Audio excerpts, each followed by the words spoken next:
Welcome to Love's Tender Flame, Tales of Romance.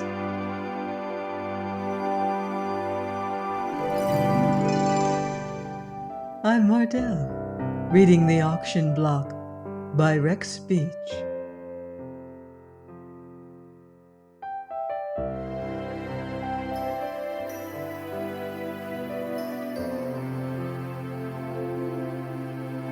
Chapter 25. Bob's work as a salesman continued to be so effective that Kurtz finally offered him a salaried position. But instead of accepting, Bob made a counter proposition that caused the little man to gasp. Briefly, it was to extend the scope of the present business by laying in a stock of extravagant high-priced shirt and necktie materials, with Bob as partner in the new venture. Kurtz protested that he was not a haberdasher, but he was constrained to admit that Bob had the right idea of smart business, and after some discussion, accepted his employee's nonchalant offer to go halves on the new venture and share its profits. The fact that Bob had no money with which to carry through his part of the deal troubled that youth not in the least. Kurtz's credit was ample. Bob's theory of securing the Fifth Avenue trade was to double existing prices, and if this did not bring the business, to double them a second time. And this theory was correct, as he demonstrated when the new department was organized. But despite the excellent income he now began to make, there was never anything left in the Wharton bank account. For Bob moved his wife to a more pretentious apartment on Riverside Drive and managed to increase their expenses so as to balance his earnings very nicely.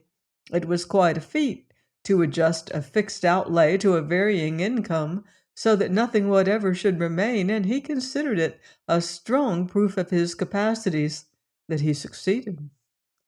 By Christmas, the haberdashery venture had shown such a profit that he began to pile up a small bank account in spite of himself.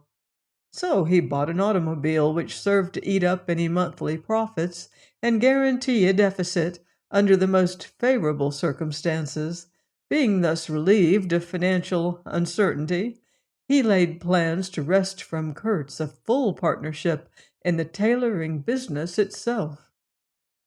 The Whartons' new home was charming, and Bob provided his wife with every luxury. Lorelei did not regret that she was prevented from going out as much as formerly. Her experience at Fennel Court had cured her of any desire to get into her husband's social set. And unconsciously, she and Bob began to develop a real home life. As time went on and evidences of prosperity showed themselves, Lorelei's family forgot some of their dislike of Bob and became more companionable. Strangely enough, too, their cost of living increased in proportion to their friendliness. But Bob never questioned any amount they asked him for, and he swelled their allowance with characteristic prodigality. Lorelei was proud of him, as she had reason to be, but she had occasion for sorrow as well. His generosity was really big, his pagan joyousness banished shadows, but he was intensely human in his failings, and in spite of his determination to stop drinking, in spite of all his earnest promises, the old appetite periodically betrayed him. For 2 months at a time, he would manfully fight his desires. Then, without excuse, without cause, just when he was boasting loudest of his victory, he would fall. And yet drinking did not brutalize him as it does most men. He never became disgusting. Liquor intoxicated him, but less in body than in spirit. His repentance followed promptly, his chagrin was intense, and his fear of Lorelei almost ludicrous. But the girl had acquired a wider charity, a gentler patience. She grieved. She tried to help him, and his frailty endeared him to her. Love had been slow to awaken. In fact, she had not been definitely aware of its birth. But suddenly she had found it flowering in her soul, and now it flourished the more as that other interest intensified and began to dominate her. Bob responded to all her efforts, save one. She could not make him serious. On the whole, however, they were more happy than they had ever been. One day during the slack holiday season, Hannibal Wharton appeared at the Kurtz establishment. He appraised the elaborate surroundings with a hostile eye and stared at his son impassively. "So you're a seamstress now," he began, and Bob grinned. "Merkel told me you repaid his loan and had an automobile." "That's true." "Second-hand car?" "No." "How much do you owe?" "Nothing except for stock." "Stock? What do you mean?" "Kurtz and I are partners in one end of this business." "I'll be damned," breathed Mr. Wharton. Then he inquired curiously, "Do you like this work?" "It's not what I prefer, and there is a margin of profit." "Huh, I should think so. At $90 a suit. Well, this town is full of fools." Bob agreed. "But we dress 'em better than they do in Pittsburgh." After a moment's consideration, Hannibal said slowly, "Mother's at the Waldorf. She wants to see you. You've just about broken her heart, Bob." "We're not going out much, but perhaps we could call on her." I said she wants to see you." "And not my wife?" "Certainly not. Neither do I. You don't seem to understand," Bob answered smoothly. "Certainly I understand. Do you think $90 is too much for a suit? Perhaps I can show you something in scarves, of an exclusive design." "Don't be funny," growled his father. "Really, Dad, you'd better go. That suit of yours is a sight. Somebody may think we made it for you." Mr. Wharton remained silent for a moment. "The situation is impossible, and anybody but you would see it. We can't accept that woman, and we won't. She's notorious." "No more so than I, or you, for that matter." "She's a grafter. She'd quit you if I paid her enough." "How do you know?" "Her mother has been to see me half a dozen times. I've offered to pay her anything within reason, but they're holding out for something big." "You come back, Bob. Let her go to her own people." "And what's to become of the other one?" Bob was smiling faintly. "The other one? What do you mean?"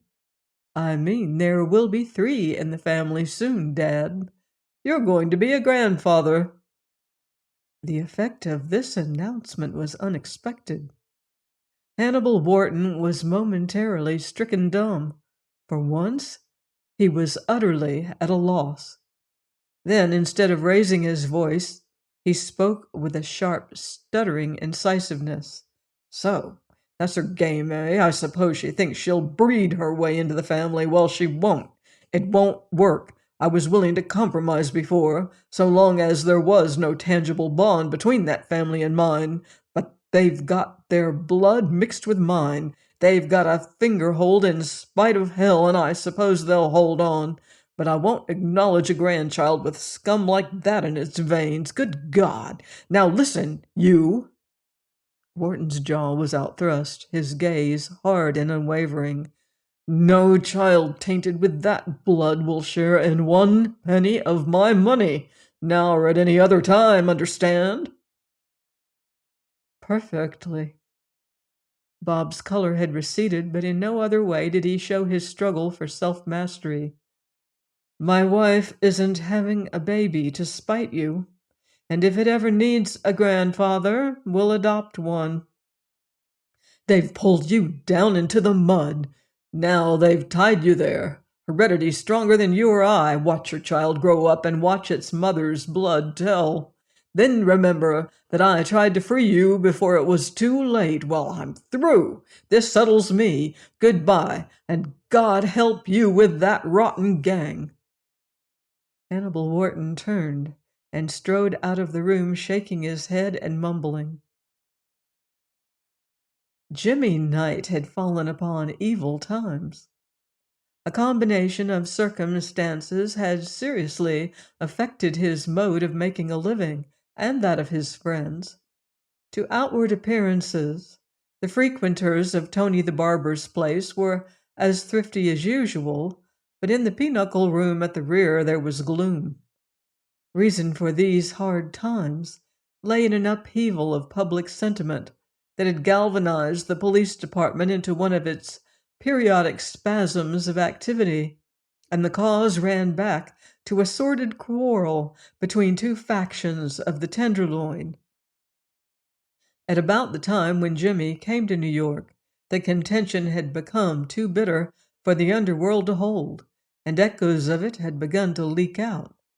Later it culminated in the murder of the leader of one clique.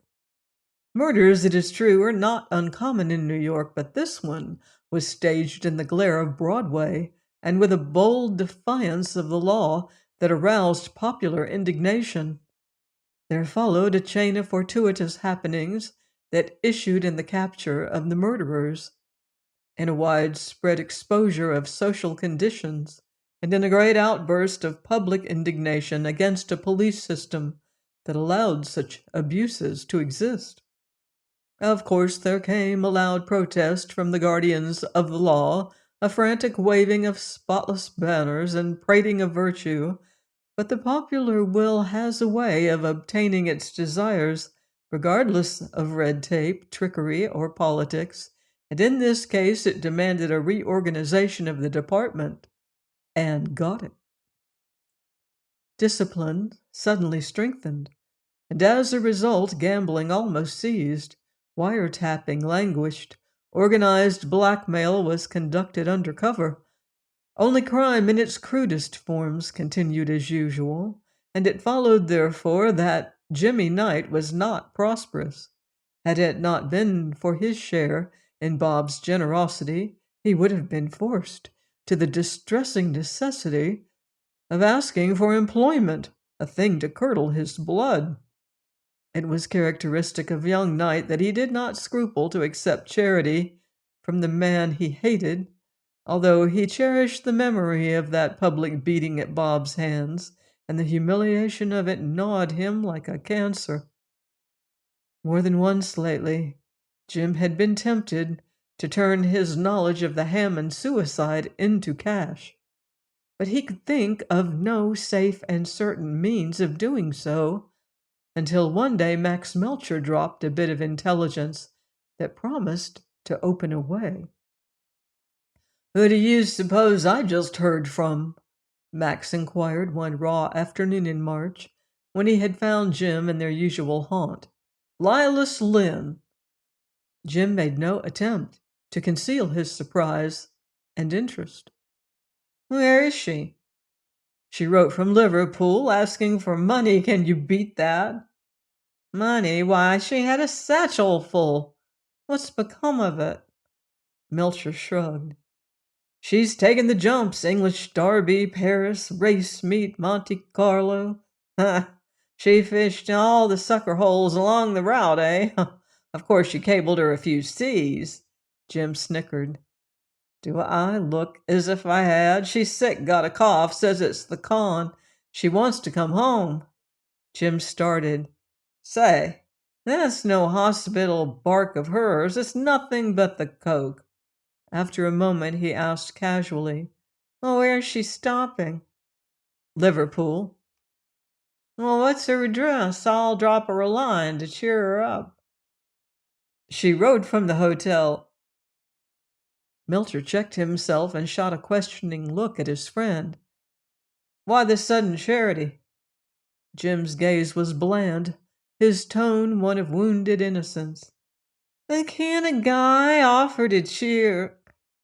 "You're not in the business of cheering sick dames," Melcher said sharply. Then after a pause, "You never came through with me, Jim. There was something phony about Lila's getaway. She left too suddenly after the Hammond suicide, and she's been undercover now for 8 months. I never got it quite right. What are you holding out?" Jim sparred adroitly, but without effect. "Oh, you got an ace buried somewhere," Melcher said. "You're a shifty guy. Of course, this is a friendly game we're playing, but just the same, I never bettered a poker hand by leaving the room. I don't even turn my head to spit when I'm sitting in with a fellow like you. Lilas has got something on her mind. I believe I'll cable her the price of a ticket." That was enough for Jim. He began to weaken, and at last made a clean breast of all the circumstances surrounding Jarvis Hammond's death, rather than risk the result of a meeting between Max and Lilas. When he had finished his story, Melcher was leaning forward, his pink, smooth-shaven, agreeable face gravely intent. "So that was the way of it. Wharton and Merkel. And a four-wheeler. By God, that was nervy on Merkel's part especially. He took a chance. And Lila shot the old man, eh?" "Nobody saw her do it," Jim explained. "Lorelei was in the dining room at the time it happened, and Hammond swore he did it himself. He stood on that to the last." "I didn't know they grew men the size of that fellow," Max mused. "After all, it's the suckers that die game. And you were going to put this over single-handed, eh? You and Lilas, perhaps? My boy, you must learn to shoot before you go hunting. Why, there's 100,000 quick money in this." "If Wharton had done the shooting, or Merkel, yes." "What's the difference? Who did it? Why, it's a cinch. Get this. Lilas comes home broke. She's sick, and sees the undertaker flirting with her, so she decides to spill the whole story and take the consequences. Understand? It's conscience." Mr. Melcher laughed lightly at his little joke. "A sick woman's conscience is an expensive thing. It takes money to square it. Merkel won't stand, and Wharton can't on account of his wife, your sister. He'll tap the old man, and Hannibal will loosen for the family honor. After they're dry, we've got the Hammond widow to work on." "It'll take money to do this. Protection, too." "Well, I've got both." "I suppose we'll split 3 ways?" Max pursed his lips thoughtfully. "No, you and Lilas are broke. I've got the money and the police. I'll take half." Jim's acquiescence to these terms came hard, and he cursed himself as a fool for putting himself at the mercy of this man. He was still raging inwardly when Melcher left to send a cablegram, but there was ample leisure for reflection during the week that followed. And being possessed of some ingenuity, Jim had formulated a scheme before Lilas Lynn's arrival. In due time she came, and Melcher saw her established at a modest hotel before making known in detail his intentions. Lilas was little more than a wreck of what she had been. It seemed impossible that 8 short months could have worked so great a change in one of her youth and strength. Ill she undoubtedly was. She was thin. Her nerves had yielded to the ravages of the drug, and a queer, unhealthy pallor had blanched her skin. Her eyes were big and feverish and restless. Only at such times as she was without cocaine did her mind suffer.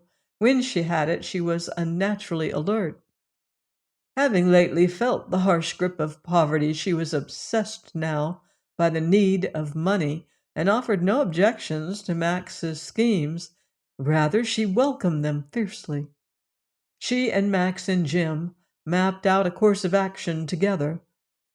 But a day or two later, when Jim thought the moment propitious, he secured her ear alone and gave voice to his resentment against Max. As soon as Lilas understood his drift, she met him more than halfway. She was vulture-like in her greed, and with a full understanding between them, the two conspired to use Max only so long and so far as suited their purposes. In spite of Bob Wharton's peculiarly mutable temperament, he was not remiss in his duties toward Lorelei during the period that led up to the birth of their child. Utterly careless and improvident in his own affairs, he was naturally considerate of others and possessed a surprising depth of sympathy. Hence he met the responsibilities of his present situation with considerable credit. One evening he was concerned to find his wife greatly agitated, and upon learning the cause, his consternation matched hers. Lorelei's eyes were big and frightened as she explained, "Lilas is back. She was here today." Lilas? Good Lord, what did she want? "Nothing. She just came to see me. She's changed dreadfully, and talked about nothing except that awful night. You remember? I'm nearly in hysterics." "Now that won't do. You pass your worries on to me. Lilas can't make trouble for us without making more for herself." But Lorelei seemed oppressed, with a premonition of trouble. "I'm frightened, Bob," she confessed. "She acted so strangely. Suppose, suppose I should have to go to jail now or to court." Bob took his wife in his arms and did his best to cure her of these sick fancies, but it was no easy task to quiet her, for a million apprehensions had sprung into life with the reopening of that old horror. At last he reminded her gently, "Remember, dear, your thoughts are like branding irons just now. They leave their marks. We want our child to be brave and confident and steadfast, not a coward or something worse. This is how cowards are made. How can a child inherit weakness when its mother is without fear?" Profiting by this experience, Bob undertook to guard against another visit from Lilas. He was really worried, although he pretended to dismiss the matter as inconsequential. And his fears flared into full blaze again a few days later, when Jimmy Knight called upon him and announced cautiously, "Say, you know Lilas is back. Well, she's gone off her nut. She's going to give herself up." "Give herself up? How?" "She's going to tell the truth about the Hammond affair. She thinks she's dying. Well, where do we go from here if she does that?" Bob could not conceal his alarm, which increased when his brother-in-law begged him to do something quickly to save them all from disaster. "I couldn't come to you," Jim confessed candidly, "if I knew what to do, for you don't like me, and I'm not crazy about you. But we've got to stand together on account of Lorelei. Not that I'd enjoy a call on the district attorney at any time." Agreeing that there was no time to waste, the two men hastened to Lilas' hotel, only to receive a greeting that was far from auspicious. When they had adroitly brought the conversation around to the point at issue, Lilas explained, "Yes, the doctors have ticketed me. They've shown me the gate." She coughed hollowly and laid her hand on her chest. "Oh, it's the white bug that closes the show for me." She appeared very ill, and it did not occur to Bob to doubt her. Jim began briskly, "Why, that's nothing, Lilas. Arizona's the place for you." Arizona is a long jump from Broadway. I'll help you if you need help, Bob hastened to offer. Lilas flashed him a grateful glance from eyes that were doubly large and dark against her pallor. You're a prince with your money, but it's too late. Nonsense. Oh, they'd get me sooner or later. I may as well face the music. Do you mean slow music? Do you mean the bugs will get you? Jim inquired. No, I mean I'd have to take it on the dodge if I went. And what's the use of that? I've talked too much. With a sudden flash of feeling, she cried.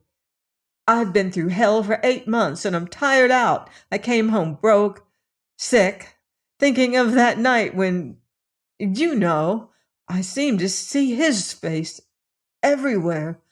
It bothers me at night. I used to dream of my father in a stream of molten steel. Well, the dreams are getting worse, only now I see Jarvis's face in place of my father's, and I tell you I can't stand it.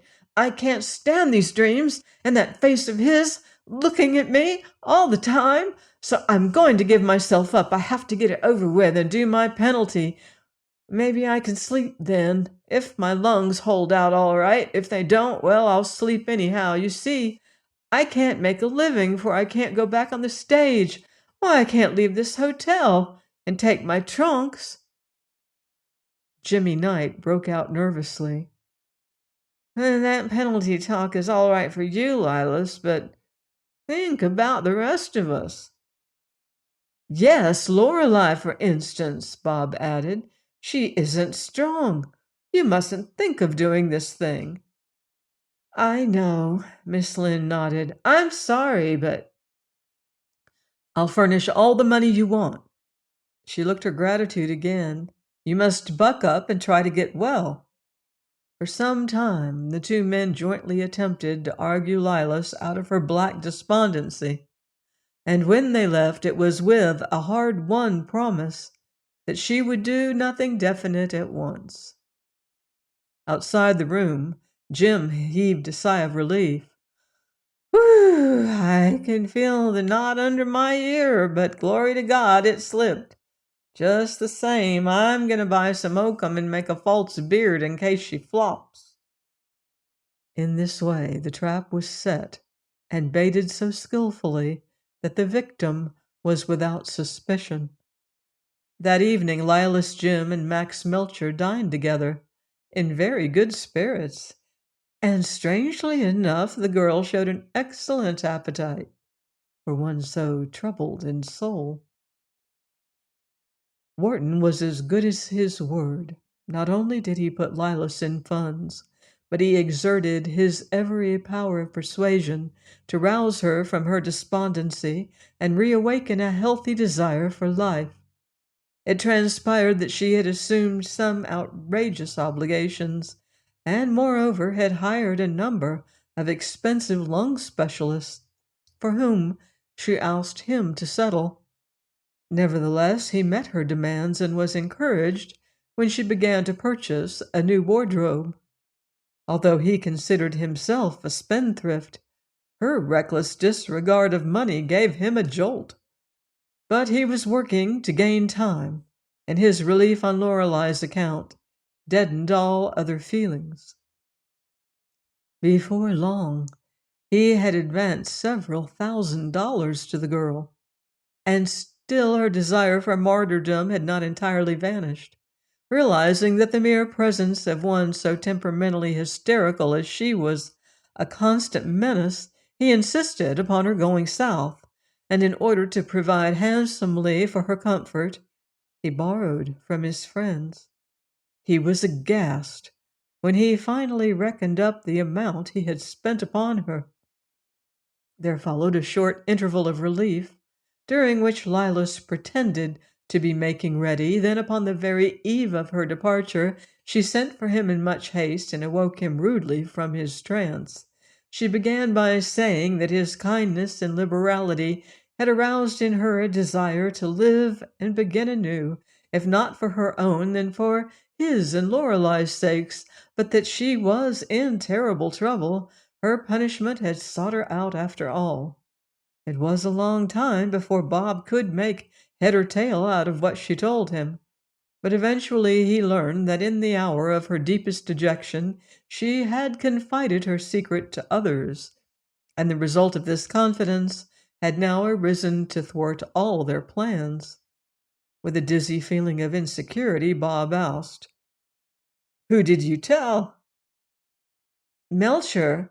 He sent me money to come home with, and he seemed to be my only friend." "Friend? I thought you and he were enemies." "Oh, he doesn't love me and he doesn't hate me," Lilas explained. "He seemed sorry for me, and I was grateful for any sympathy, no matter where it came from. You see, I didn't know what I was doing, and I didn't realize my mistake until it was too late." "Belcher, of all people," Bob groaned.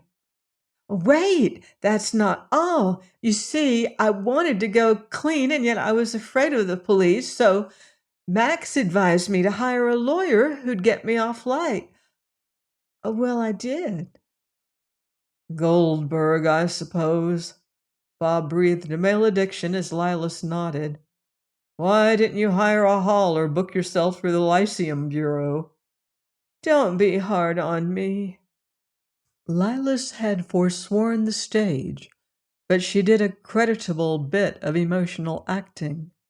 "A frantic woman will do almost anything." "Well, present your bill in full. What's the next misfortune?" "I had no idea men could be so vile. Yesterday I told Max of the change in my plans, that you've made life possible to me, and showed me that I couldn't go through without consequences to others. She dropped her hands in a gesture of resignation. "What's the use? You know the kind of man he is." "Go on." Lilas began to weep silently, rocking her body to and fro. "It's just my luck when I had another chance, too. I don't care for my own sake, but I do love Lorelei, and you've certainly been a prince, Bob." "Good Lord, Max can't insist on your giving yourself up. Why, that's absurd." "Oh, he doesn't care what becomes of me. It's Lilas broke out in a passion. "I never thought I was putting you in his power, and Lorelei too, and Jim and Mr. Merkel. Of course you won't believe that, but I can't help what you think. I wouldn't blame you for killing me. Why, I'd go to the chair to keep you people clear, but those are the facts, and now you've got it all." "Max sees money in sight, I presume." "That's all he sees. Money? My God, he's mad. Why, he doesn't talk figures that I understand. It's nothing but blackmail, Bob, and you mustn't stand for it. He's a queer man. He helped me when I was broke. Now he'd hitch me to a bull and ticket me up the river to get that money. Why, he'd strap the coppers on my feet and turn on the juice with his own hand, rather than lose this chance." As the flow of speech died down to apologetic murmurs, Bob said gravely, "I never thought Merkel and I could cover a thing like Hammond's death, but after all, they can't do much to us." "It's mighty kind of you to say so. I'll stand whatever comes to me. I was thinking more of Lorelei. She's in no condition." Bob uttered an exclamation. "You're right. We've got to gain time. After the baby's born, it won't matter so much." "Max is no fool. He won't wait. Besides, Goldberg's been to see Inspector Snell already on my account, and Snell is in the know. He's holding back warrants now for all of us. I couldn't leave town if I wanted to." The numbing force of the calamity, coming at this of all times, fairly stupefied Bob, rendering him incapable of clear analysis, or even of the suspicions his ordinary intelligence would have prompted. "Why doesn't Snell get busy?" he inquired blankly, at which Lilas lost her patience. "Don't you see? He's in on the graft. Snell doesn't want to pinch us. He doesn't care how Jarvis died any more than Max or Goldberg cares. They want money. Money. Coin. That's how things are run in this town. That's how the police are squared. If you don't come across, they'll try to show that it was murder instead of self-defense. Remember, it was my gun that did the work, and it was found in Hammond's library." Before Bob's arrival, Lilas had prepared herself for this scene by a liberal dose of cocaine, but the strain of her acting had exhausted her strength. Her brain was tiring. Accordingly, she excused herself and, once in her bathroom, prepared a fresh solution of the powder, leaving Bob the while to meditate upon his plight. When she returned, her eyes were brighter and she had regained the mastery of her unruly nerves. Bob looked up with a drawn expression that almost moved her to pity. "How much do they want?" he inquired dully. "Don't be a fool, Bob. You helped me. I won't see you gouged. No matter what you gave, they'd frame you over again. We'd better face it." "I can't face it," he cried. "Alone I would in a minute. No court in the world would hold Merkel and me for what we did, but I can't let 'em hurt my wife and my kid. Why, Lorelei would die of fright." He choked and stammered. "They want money. How much?" "Merkel is the man they're after." "How much?" he insisted. "It would take 100,000 to square it." Bob gasped. "This is the worst dream I ever had." "I told you I couldn't understand their figures, but Merkel's a millionaire. If you had $10, you'd give one to square a copper, wouldn't you? Well, your name's Wharton and his is Merkel. There's $50 million behind those two names, and Max knows it. If I had the price, I'd pay it to save you people who helped me when I needed help, but what have I got? I told Max he could go to hell, and you'd better tell him the same thing now. What do you want me to do?" Bob's lips were white. "Stand pat and wait until I rob a bank. I've got to buy 3 weeks' time, no matter what it costs." When he had gone, Lilas phoned, first to Melcher, and reported progress. Then she called up Jim. The latter appeared in person that evening, and the two sat until late, talking guardedly. Join me next time for another romantic chapter of The Auction Block by Rex Beach, here on Love's Tender Flame. Until then, love deeply and live beautifully.